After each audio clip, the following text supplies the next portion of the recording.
જય શ્રી કૃષ્ણ મિત્રો. એવું કહેવાય છે કે આપણા જીવન માટે ખુશી એક આપણી આંતરિક અવસ્થા છે, પરંતુ આપણી ખુશી આપણા ભૌતિક સુખ સાધનોમાં ગૂંથી રહ્યા છે. હું છું પ્રોફેસર પુનીત પટેલ અને હવે તમે જોઈ રહ્યા છો પુસ્તકની વાતો આપણી માતૃભાષામાં. આજે હું જે પુસ્તકની વાત કરવાનું છું તે જીવનના અદ્ભુત રહસ્યો પર લખાયેલું ગૌર ગોપાલ દાસ દ્વારા લખિત પુસ્તક એટલે lifes amazing secret, how to balance and find purpose in your life. આ પુસ્તક એટલું સુંદર પુસ્તક છે કે આ પુસ્તક વાંચ્યા પછી તમને એવું થશે કે ખરેખર આ પુસ્તક આપણને આપણા જીવનના અદ્ભુત રહસ્યો વિશે કંઈક જાણવા જેવું આપે છે. આ પુસ્તકની ગુજરાતી આવૃત્તિ પણ મળે છે, એટલે જો તમને અંગ્રેજી ભાષામાં સગવડ ન હોય તો તમે આ પુસ્તકની ગુજરાતી આવૃત્તિ વસાવો અને ગુજરાતી આવૃત્તિ વાંચો. અંગ્રેજી ભાષામાં પણ આ પુસ્તક ખૂબ જ સરળ ભાષામાં લખાયેલું છે, એટલે બહુ એવી ચિંતાનો વિષય નથી. તમે તમારી અનુકૂળ ભાષામાં તમે આ પુસ્તક વાંચી શકો છો. જો આ પુસ્તકની વાત કરું તો આ પુસ્તક લેખક અને તેમના શિષ્ય વચ્ચે થયેલા એક સંવાદનું એક નિચોડ છે. લેખક ગૌર ગોપાલ દાસનો એક શિષ્ય હેરી તેમને એક દિવસ તેના ઘરે જમવા માટે આમંત્રિત કરે છે. તેમના જમવાના કાર્યક્રમ પછી હેરીને એવી ઈચ્છા હોય છે કે ગૌર ગોપાલ દાસને તે પાછો આશ્રમ મૂકવા જાય. તો તે વખતે હેરી પાસે લેક્સિસ કરીને ખૂબ જ મોંઘી ગણાતી એવી એક ગાડી હોય છે જેમાં તે મૂકવા માટે જાય છે. પરંતુ રસ્તામાં તે તેના ગુરુ એટલે કે ગૌર ગોપાલ દાસને તેવી વાત કરે છે કે મારી પાસે અત્યારે ભૌતિક સુખ સાધનો બધા જ હોવા છતાં પણ હું ખુશ નથી, મને ખુશી નથી મળતી. તો તમે મને લાઈફના એવા રહસ્યો કહો કે જેથી કરીને હું ખુશ રહી શકું. તો લેખક ગૌર ગોપાલ દાસ જીવનના અદ્ભુત રહસ્યોને ગાડી સાથે સરખાવે છે. લેખક એવું કહે છે કે આપણા જીવનના 4 અદ્ભુત રહસ્યો છે, જેમાં ગાડીમાં 4 પૈડા છે, તેમાં આપણા જીવનના 4 અદ્ભુત રહસ્યો છે. આ 4 અદ્ભુત રહસ્યો એકબીજા સાથે સંકળાયેલા છે અને તેમનું સ્ટીયરિંગ એ સ્પિરિચ્યુઆલિટી છે. તો જો આપણે આ 4 રહસ્યોની વાત કરીએ તો તેમાં લેખક વાત કરે છે કે પર્સનલ લાઈફ, જે આપણું પહેલું રહસ્ય છે. બીજું રહસ્ય એ છે સંબંધો. ત્રીજું રહસ્ય છે એ વર્ક લાઈફ અને ચોથું રહસ્ય છે એ છે સોશિયલ કોન્ટ્રીબ્યુશન.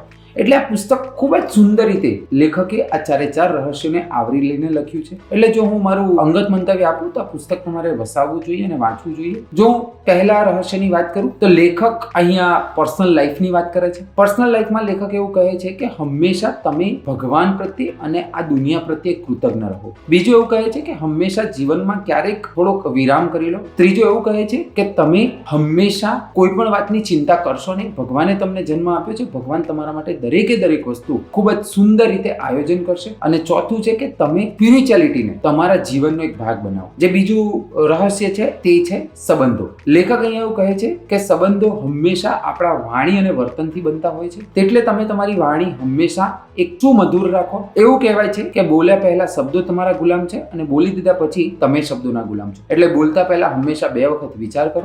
લેખક એવું પણ કહે છે કે હંમેશા માફ કરવાની વૃત્તિ રાખો. તમે લોકોને જેટલું માફ કરશો, પરિસ્થિતિને જેટલું માફ કરશો, તેટલું જ તમે આગળ વધી શકશો. અને લેખક એવું પણ કહે છે કે હંમેશા તમે લોકો સાથે એસોસિએશન બનાવો. એવું કહેવાય છે કે તમારું વાણી વર્તન અને તમારો વ્યવહાર તમારા આજુબાજુના લોકો સાથે જોડાયેલો છે. એટલે તમે તેવા લોકો સાથે જ જોડાણ કરો કે જેની મદદથી તમે તમારો સારો વાણી વર્તન અને વ્યવહાર કરી શકો. જે ત્રીજું પૈડું છે તે છે વર્ક બેલેન્સ. લેખક અહીંયા એવું કહે છે કે વર્ક બેલેન્સ એટલે કે વર્ક કામ કરવાની જગ્યાની વાત છે. તો આપણે પણ આગળ વધવું જોઈએ અને આપણો પ્રતિસ્પર્ધી પણ આગળ વધવો જોઈએ, પરંતુ બંને વચ્ચે એક હેલ્ધી કોમ્પિટિશન હોવી જોઈએ. લેખક એવું કહે છે કે કામના સ્થળે પણ તમે સ્પિરિચ્યુઆલિટીને એક ભાગ બનાવી શકો એમ છો. લેખક એવું કહે છે કે તમે કામના સ્થળે સેલ્ફ ડિસ્કવરી એટલે કે તમે તમારી જાતને શોધો. તમને જે કામ કરવું ગમે છે તે કામ કરવાનો તમે અભિગમ રાખો. અને ચોથું છે કે તમે તમારું કેરેક્ટર બિલ્ડ કરો. લેખક અહીંયા એવું કહે છે કે કેરેક્ટર એ કોઈ પણ વ્યક્તિની સૌથી ઊંચામાં ઊંચી ક્ષમતા છે. જો તમારું કેરેક્ટર સારું હશે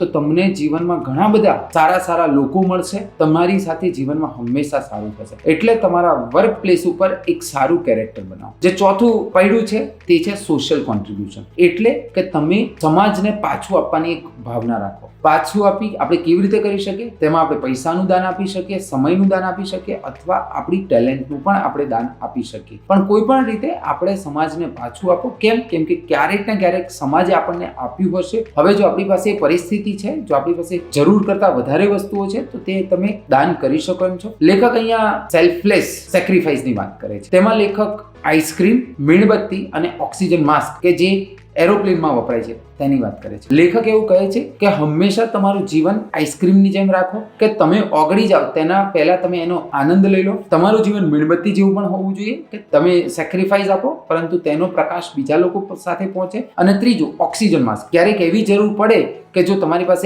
એક જ ઓક્સિજન માસ્ક હોય તો સૌથી પહેલા તમે એ ઓક્સિજન માસ્કનો ઉપયોગ કરો, કેમ કે જો તમે પોતે સર્વાઈવ થશો તો તમે દુનિયાને સર્વાઈવ કરી શકશો. લેખક અહીંયા એવું પણ કહે છે કે ફેમિલી ફર્સ્ટ, હંમેશા તમારા પરિવારને આગળ રાખો. અને છેલ્લી વાત કરે છે કે સર્વિસ બ્રિંગ્સ જોય, એટલે કે લોકોને મદદ કરવી, સેવા કરવાથી તમે પોતે પણ ખુશ રહેશો. આવી ખૂબ જ સુંદર સુંદર વાતો લેખકે તેમના પુસ્તક લાઈફ્સ અમેઝિંગ સિક્રેટમાં કરી છે કે જેની મદદથી આપણને આપણા જીવનના અદ્ભુત રહસ્યો જાણવા મળે છે. એટલે હું મારું અંગત મંતવ્ય આપું, તમે આ પુસ્તક વસાવો અને વાંચો. અને હું કહું છું તેમ, સમય અને પૈસાનું પુસ્તકમાં કરેલું રોકાણ તે હંમેશા સર્વશ્રેષ્ઠ વળતર આપે છે. હવે દર સોમવારે મારા સોશિયલ મીડિયા હેન્ડલ્સ ઉપર વધુ એક પુસ્તકની વાત આપણી માતૃભાષામાં.